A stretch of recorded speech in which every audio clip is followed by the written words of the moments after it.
দা বসবে কি বসবে না, এখন দা কোথায় বসবে কোথায় বসবে না আমরা জানি। দা বসে নাউন, নাউনের আগে। এখন এখানে নাউন কোনটা? হি গোজ টু ভিজিট, স্কুল হচ্ছে নাউন, এখানে স্কুল হচ্ছে নাউন। সো নাউনের আগে এই দা বসবে কি বসবে না, এটা আমরা কিভাবে বুঝবো? খেয়াল করুন, এখানে কিন্তু দা বসছে, নাউনের আগে দা বসছে, কিন্তু এখানে দা বসে নাই। এখন এখন কথা হলো, কখন দা বসবে কখন দা বসবে না। খেয়াল করুন, এটা হচ্ছে স্কুল, ঠিক আছে? এখন স্কুলে কে যায়? সে যায় কি করতে? ভিজিট করতে। রোজটা হচ্ছে এরকম, যদি স্কুলে কেউ পড়ার জন্য যায় তাহলে দা বসে না, আর যদি এমনিতেই কেউ যায় কোনো উদ্দেশ্যে তাহলে দা বসে। খেয়াল করেন, সে স্কুলে যাচ্ছে ভিজিট করতে, পড়ার জন্য না, সেই জন্য দা বসছে, ঠিক আছে?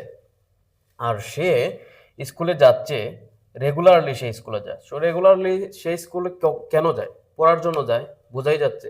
সেই জন্য এখানে দা বসে নাই।